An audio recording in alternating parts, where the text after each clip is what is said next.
Hello students, मैं doctor Seema Soral, associate professor economics, government arts college Kota. समष्टि अर्थशास्त्र के एक और बहुत महत्वपूर्ण चैप्टर पर हम आज डिस्कस करने जा रहे हैं। राष्ट्रीय लेखों में पर्यावरणीय चिंताओं का समावेश। आजकल सकल घरेलू उत्पाद या सकल राष्ट्रीय उत्पाद के स्थान पर शुद्ध आर्थिक कल्याण NEW की अवधारणा पर ज़्यादा जोर दिया जाने लगा है। इसको ज्ञात करने के लिए GNP में कुछ मदें जोड़ी जाती हैं, जैसे अवकाश, घर के लिए की गई सेवाएं, पार्क, सार्वजनिक अस्पतालों से प्राप्त सेवाएं आदि, और कुछ मदें घटाई जाती हैं, जैसे विभिन्न प्रकार के पर्यावरण के प्रदूषणों से होने वाली असुविधाएं, शहरों की भीड़ भाड़ आदि। यानी केवल हम GNP और GDP को देखने मात्र से खुश नहीं हो सकते। उस उत्पाद के दौरान राष्ट्र को जो भी स्वास्थ्य संबंधी समस्याएं, प्रदूषणों से संबंधी समस्याएं, या राष्ट्र में जो कुछ भी ऋणात्मकता उस उत्पादन के दौरान होती है, उन मदों को आवश्यक रूप से घटाया जाना चाहिए, और उस उत्पादन के दौरान जो भी कुछ हमें पॉजिटिव चीज़ें मिलती हैं, उन्हें जोड़ा जाना चाहिए। उसी धारणा को हम NEW की धारणा कहते हैं। यानी GNP और GDP की बजाय हम सही आकलन यदि किसी राष्ट्र के विकास का करना चाहते हैं, तो नेट इकोनॉमिक वेलफेयर की अवधारणा पर ज़्यादा ध्यान देना चाहिए। हालांकि जोड़ी जाने वाली और घटाई जाने वाली मदों को मापना आसान नहीं है, फिर भी शुद्ध आर्थिक कल्याण की अवधारणा ज़्यादा सार्थक और ज़्यादा उपयोगी मानी जाती है। कई स्वतंत्र अर्थव्यवस्थाओं ने अपना वास्तविक सकल घरेलू उत्पाद तो काफ़ी बढ़ा लिया है, लेकिन वहाँ पर तस्करी, जुआ, नशीले पदार्थों का व्यापार आदि कई अवांछित क्रियाएं शामिल हो गई हैं। उस उत्पादन के दौरान पर्यावरण को भी बहुत क्षति हुई है, तो उनके हानिकारक प्रभावों को उस सकल राष्ट्रीय उत्पाद में से घटाया जाना चाहिए। तभी उस राष्ट्र की वास्तव में आर्थिक कल्याण कितना हुआ है, कितना विकास वास्तव में हो रहा है, तभी वह सही आकलन होगा।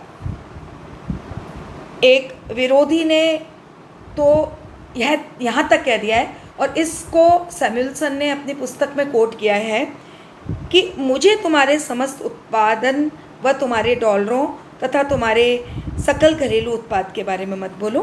मेरे लिए तो सकल घरेलू उत्पाद सकल घरेलू प्रदूषण के समान ही है।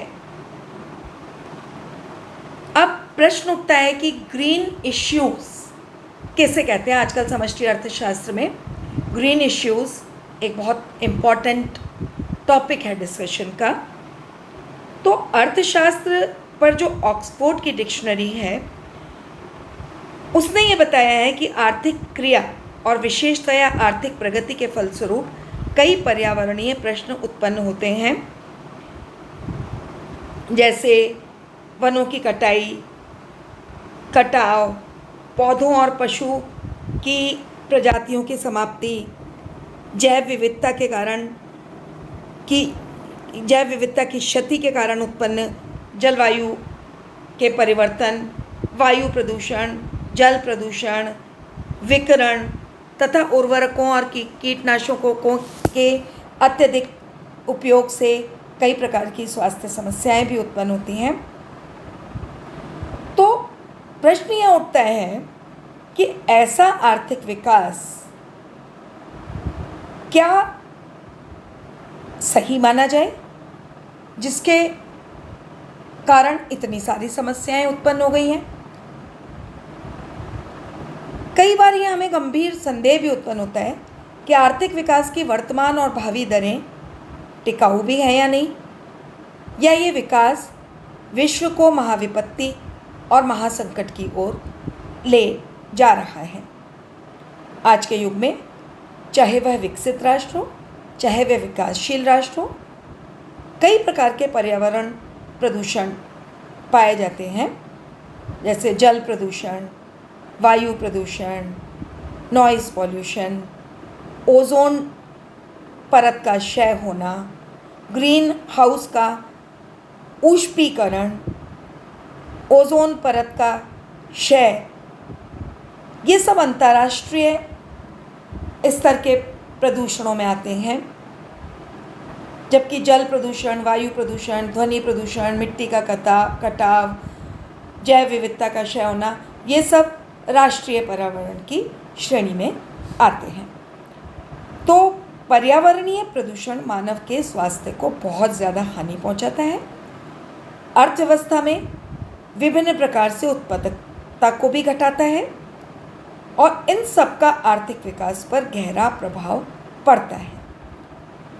इसी के कारण आजकल केवल राष्ट्रीय आय की गणना करना ही पर्याप्त नहीं माना जाता, वरन विकास और पर्यावरण दोनों पर एक साथ विचार करना ज़रूरी हो गया है। अब जैसे हमने माना कि विद्युत उत्पादन के दौरान हमें 100 करोड़ रुपए का विद्युत सृजन से लाभ हुआ और उस विद्युत उत्पादन से जो प्रदूषण हुआ उससे 10 करोड़ रुपए की हानि हुई, तो सही लेखा ये होगा 100 माइनस 10, यानी हमें 90 करोड़ रुपए का ही वास्तव में लाभ प्राप्त हुआ है। तो पर्यावरण से संबंधित कई समस्याएं होती हैं, जैसे वायु प्रदूषण। इससे उत्पादकता पर प्रभाव देखें तो औद्योगिक क्रिया पर समय समय पर रोक लग जाती है, वनों पर एसिड का वर्षा का दुष्प्रभाव पड़ता है। यदि हम जल प्रदूषण की बात करें तो इससे आर्थिक क्रिया में अवरोध होता है, ग्रामीण परिवारों की समय की बर्बादी होती है, मछली उत्पादन में गिरावट आती है। यदि हम मिट्टी के ह्रास की बात करें तो इससे खेतों की उत्पादकता में गिरावट आती है, जलाशयों में मिट्टी भर जाती है, नदियों में परिवहन चैनल में बाधा आती है। यदि हम ठोस व जोखिमपूर्ण व्यर्थ पदार्थों की बात करें तो इससे भूतल जल साधनों का प्रदूषण होता है। यदि हम वनों की कटाई की बात करें तो इससे लकड़ी का अभाव होता है, जल ग्रहण स्थिरता में कमी आती है। यदि हम जैव विविधता के ह्रास की बात करें तो इससे पर्यावरण व्यवस्था में गिरावट व कई प्रकार के प्राकृतिक साधनों की कमी आती है। यदि हम वायुमंडल के परिवर्तन की बात करें तो इससे सामुद्रिक खाद्य पदार्थों की उपलब्धता में व कृषिगत उत्पादकता में प्रादेशिक परिवर्तन आदि की समस्याएं सामने आती हैं। तो इससे स्पष्ट है कि पर्यावरणीय प्रदूषणों से राष्ट्र को कई प्रकार की आर्थिक हानियां होती हैं। इस कारण हमारे कीमती प्राकृतिक साधन नष्ट हो जाते हैं। इन प्राकृतिक साधनों की खोज हमने प्रारंभ में ही कर ली थी, लेकिन हम इनका विदोहन लगातार करते जा रहे हैं और इनके भंडार कम होते जा रहे हैं, समाप्त होते जा रहे हैं। हमें हरित लेखांकन में प्रदूषणों से उत्पन्न आर्थिक प्रभावों का समावेश आवश्यक रूप से करना होगा। किसी भी देश में समायोजित शुद्ध बचत पर हम ज़्यादा ध्यान दें, न कि सकल घरेलू बचत पर, क्योंकि सकल घरेलू बचत की दर पर हम भरोसा नहीं कर सकते। उसमें से सभी प्रकार के प्रदूषणों के कारण जो नुकसान हुआ है उसे आवश्यक रूप से घटा दिया जाना चाहिए, तभी हमारी राष्ट्रीय आय का आकलन सही होगा। इसलिए राष्ट्र के सही लेखे तैयार करते समय प्रदूषण के प्रभावों व प्रदूषण की बाह्य लागतों पर अवश्य हमारा ध्यान होना चाहिए। इसके आगे मैं नेक्स्ट वीडियो में कुजनेट्स का पर्यावरण वक्र आपको समझाऊंगी, जो कि हरित लेखा पद्धति से ही संबंधित है। धन्यवाद।